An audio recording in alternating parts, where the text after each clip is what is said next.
సరే what ever jokes apart, అసలు నేను ఈ కేస్ని మళ్ళీ ఒకసారి రీకన్స్ట్రక్ట్ చెయ్యి.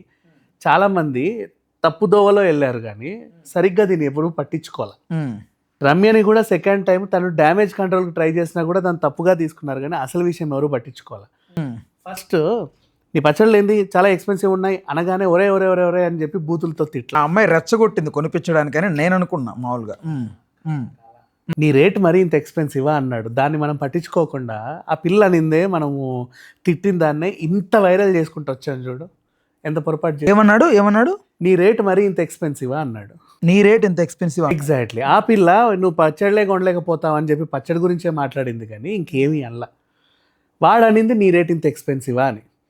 అండ్ నెక్స్ట్ వాడన్న ఆ చాట్ కూడా ఎక్కడి నుంచో స్టార్ట్ అయింది. ఏం చాట్ అంటే,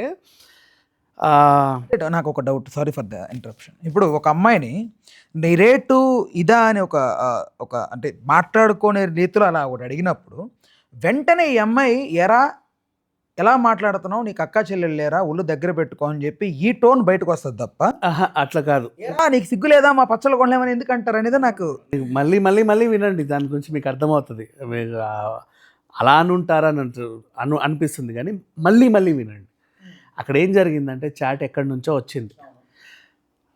ఇంకేం పచ్చళ్ళు అమ్ముతారు మీరే తయారు చేస్తారా అంటే, అబ్బా మీ అంత సున్నితమైన చేతులు కదా, పచ్చళ్ళు తయారు చేస్తే కందిపోరా, ఇలా పోరా అలా పోరా అని అడ్డమైన చాట్ అంతా చేస్తుంటే ఈ పిల్ల అప్పటికి సార్ మీకు ఏం కావాలి అని అడుగుతుంది.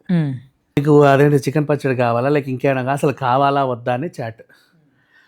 మెనూ కార్డు పెట్టమన్నాడు, మళ్ళీ పంపింది. ఆల్రెడీ మెనూ కార్డు పెట్టడంతో మళ్ళీ పంపింది. అది డిలీట్ అయిపోయిందని వీడు చెప్తే సరే అని మళ్ళీ పంపింది.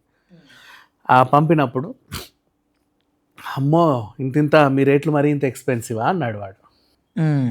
ఓకేనా, ఆ పిల్లకి అర్థమైందో అర్థం కాలేదో మనకు తెలియదు కానీ తను మాత్రం పచ్చడి విషయంలో తిట్టింది. ఓకేనా, ఆ పిల్లకి అర్థమయ్యి అలా అనింది అనే కోణం పక్కన పెట్టేసి తనకు అర్థమైందో లేదో తెలియదు. మీ రేట్లు మరీ ఇంత ఎక్స్పెన్సివా అన్నాడు వాడు. బట్ ఇంకొకటి ఏంటంటే ఇంకొక చిన్న, దాన్ని ఎలాగైనా తీసుకోవచ్చు, కాకపోతే తన ఫ్రస్ట్రేషన్ బయట పెట్టింది. ఆ తర్వాత ఇది ఆమె తిట్టిన తిట్టు బాగా వైరల్ అయ్యింది కదా.